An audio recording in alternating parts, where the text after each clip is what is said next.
Rachel Reeves, the Chancellor of the Exchequer, finds herself at the center of an escalating financial and political scandal, as mounting pressure and public scrutiny intensify over her handling of the UK's economic affairs. Accusations are flying after reports emerged that a £5.1 billion surplus in government finances has inexplicably disappeared, raising serious concerns about budgetary oversight and fiscal management. The revelation has left the country's budget and long-term spending plans in turmoil, sending shockwaves across Westminster and beyond. Criticism has poured in from across the political spectrum, with opposition figures and financial analysts alike demanding urgent answers and a full-scale investigation into how the Chancellor could preside over what is being described as a staggering fiscal black hole.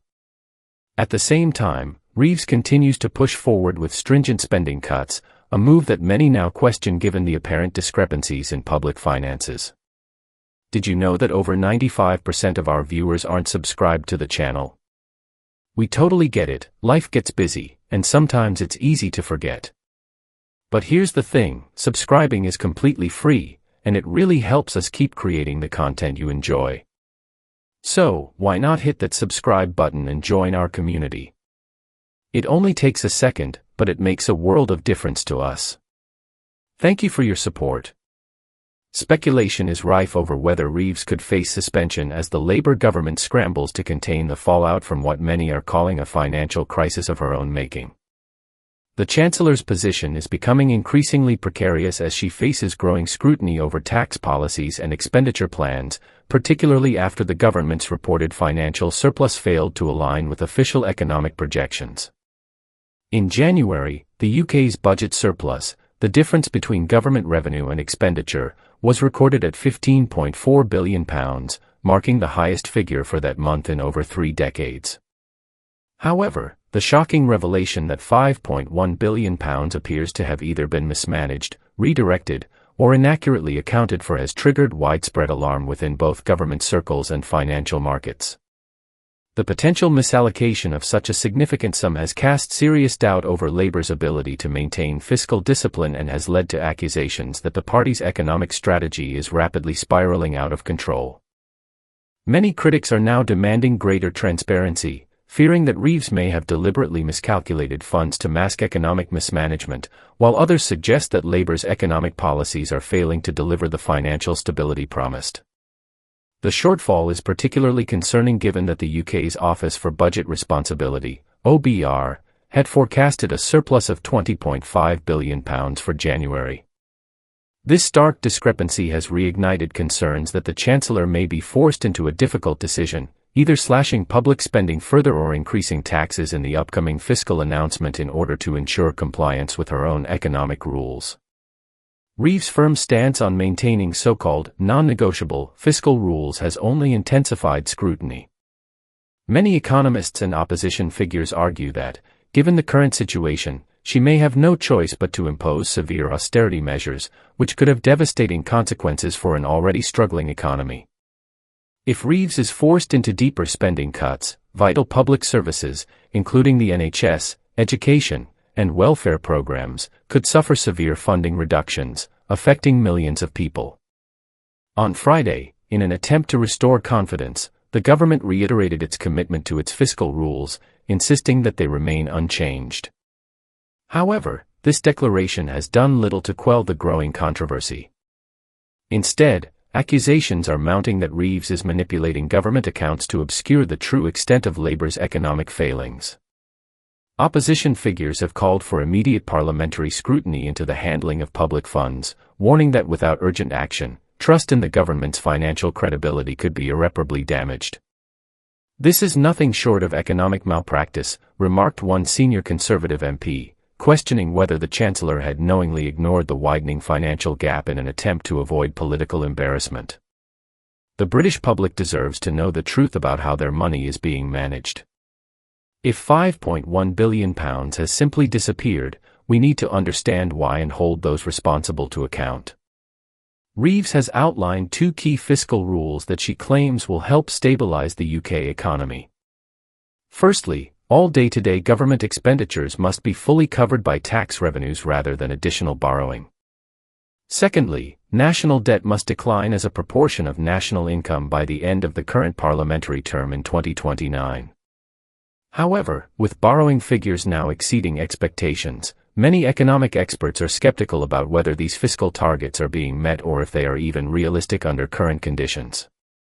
The Office for Budget Responsibility, OBR, is scheduled to publish its latest assessment of the UK economy and public finances on March 26, a report that could prove pivotal for Reeves' credibility.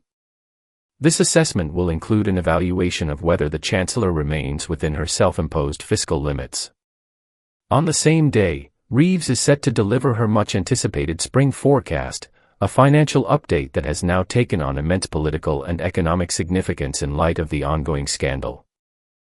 In its previous report in October, the OBR estimated that Reeves had a £9.9 billion buffer to maintain compliance with her fiscal rules following her initial budget. However, sluggish economic growth, rising inflation, and increasing borrowing costs have since eroded that margin. Now, speculation is growing that Reeves may have to take drastic measures, including deeper spending cuts or previously ruled-out tax hikes, to avoid breaching her financial commitments. Many critics argue that she has already lost control of the economy, and if the latest reports are accurate, her credibility is in serious jeopardy. This isn't just poor planning, it's economic recklessness, warned a leading financial analyst. We are talking about billions of pounds unaccounted for, at a time when the UK economy is already under severe pressure. If the government cannot provide a clear and credible explanation for this, confidence in their ability to govern will collapse. Cara Pasiti, a senior economist at the Resolution Foundation think tank, has also raised concerns, warning that the latest economic data could force the Chancellor into a corner, leaving her with few viable options other than raising taxes or making significant cuts to public expenditure. With Reeves having previously ruled out further tax increases, some experts fear that the axe will fall on public services, potentially leading to devastating cuts in key sectors. In the coming days, government departments are expected to submit detailed spending reports to the Treasury, outlining potential cost-saving measures. However, if allegations of financial mismanagement are substantiated, these reports may provide a grim insight into just how severe the crisis has become. We're looking at the potential for mass layoffs, NHS budget cuts, and severe reductions in education funding, warned a senior Treasury official. If the Chancellor has mismanaged the public finances to this extent, the repercussions could be catastrophic. Fiscal rules are designed to maintain economic credibility and reassure financial markets, and most developed nations impose such rules upon themselves. However, with growing uncertainty over Labour's economic policies, many are questioning whether Reeves can realistically adhere to them, given the apparent budgetary discrepancies. Darren Jones, Chief Secretary to the Treasury, reaffirmed that the government's fiscal rules would not be changed, but doubts persist over whether they are still viable under current circumstances. Meanwhile, Shadow Chancellor Mel Stride has sharply criticized the government's handling of public finances, arguing that the figures expose what he describes as Labour's reckless economic policies. The numbers don't lie, this government is playing fast and loose with taxpayer money. Reeves must be held accountable before the economy spirals further, Stride asserted. The Institute for Fiscal Studies, IFS, has cautioned that government revenue figures for a single month are subject to revision and may not dramatically alter the overall fiscal outlook. However, the independent think tank has also pointed out that borrowing in January was significantly higher than anticipated in last March's forecast, raising further concerns about Labour's ability to maintain financial stability. The Office for National Statistics, ONS, reported that government borrowing between April and January of the current financial year had reached £118.2 billion, £12.8 billion higher than the OBR's forecast. This level of borrowing is unsustainable, warned an economic strategist. We could be facing another financial crisis if Reeves doesn't get her act together. Isabel Stockton, a senior research economist at the IFS, acknowledged that while short-term borrowing has increased, the government remains committed to fiscal discipline in the long run. However, she questioned whether these efforts would be enough to sustain Reeves' rigid fiscal commitments, particularly in the face of mounting economic and political pressure. As the controversy deepens, it remains to be seen whether Reeves can weather the storm, or if this crisis will ultimately define her tenure as Chancellor. Rachel Reeves finds herself at a crossroads as economic conditions continue to shift unpredictably. If, and it is still a big if, the financial data continues to move against her, she will be forced to make some of the toughest economic decisions in recent history. The critical question remains, does she even have a clear plan to navigate this crisis? Isabel Stockton, a senior research economist at the Institute for Fiscal Studies, IFS, has raised concerns about the sustainability of Reeves' current economic strategy. The issue is not just about whether the numbers are moving in the wrong direction, it's about whether there is a contingency plan in place. What happens if economic conditions worsen? What measures will the government take to stabilize public finances without exacerbating the strain on households and businesses? Stockton remarked.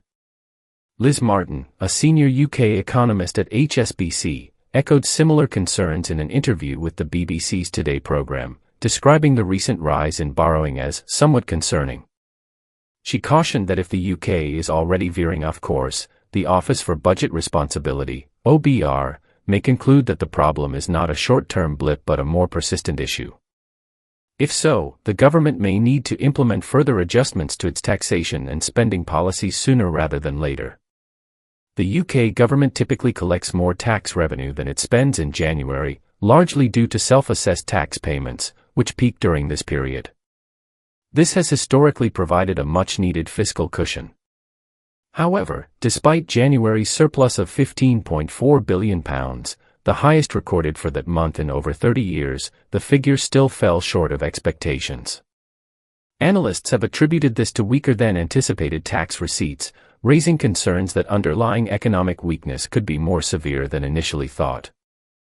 The OBR attributed the shortfall primarily to lower than expected self-assessed tax revenues and a revision of government debt interest payments, which have increased significantly over the past year.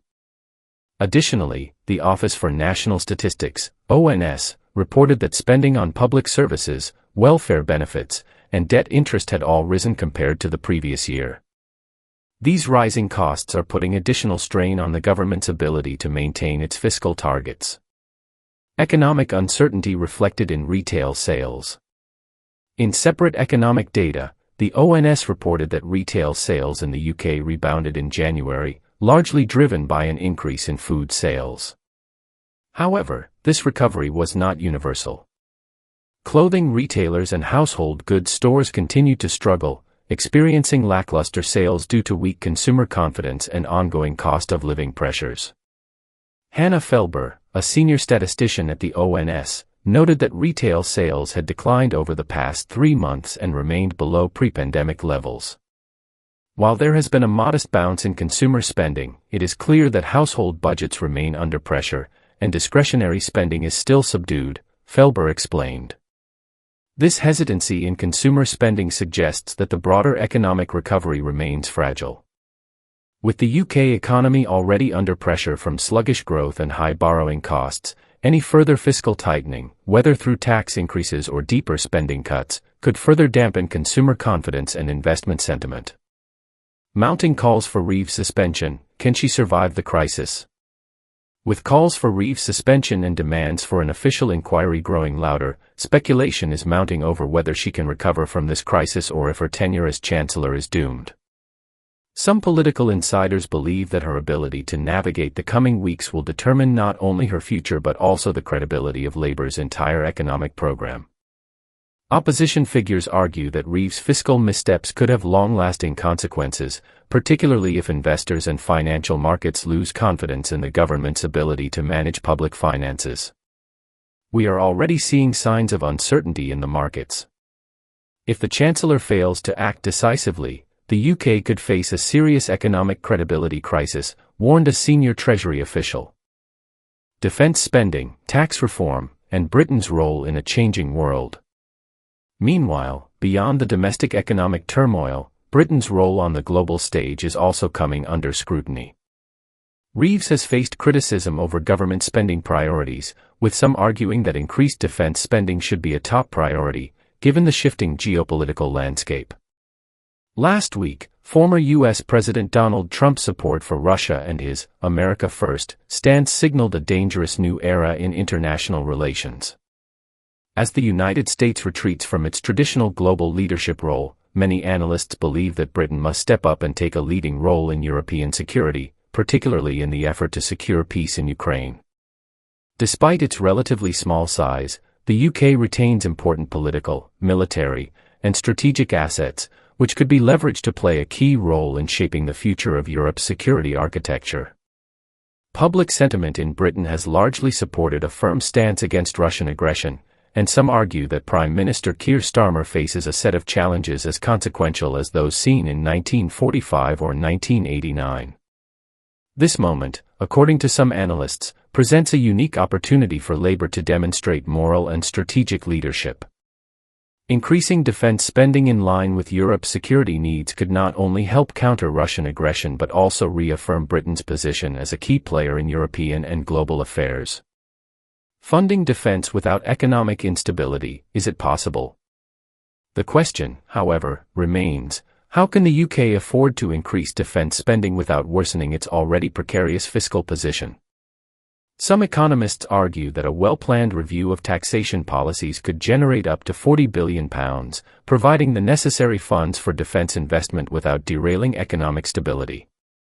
Possible measures include reforming business reliefs to eliminate unnecessary tax breaks, introducing wealth taxes on high-net-worth individuals, adjusting fuel duties to align with environmental and fiscal goals, revising property taxes to better reflect real estate market conditions. By implementing targeted tax reforms and re-evaluating public spending priorities, Britain could increase defense funding while maintaining financial sustainability. A carefully executed economic strategy could also allow the UK to lead a European defense reset, rebuild relationships with the EU, and strengthen trade and economic cooperation, all while maintaining a strong stance on global security. This is an opportunity Labour cannot afford to ignore. The government now faces a crucial test: can it balance domestic economic stability, public service funding, and international strategic leadership? The coming months will be decisive in shaping not only Reeves' political legacy but also the future of Britain's economic and geopolitical standing.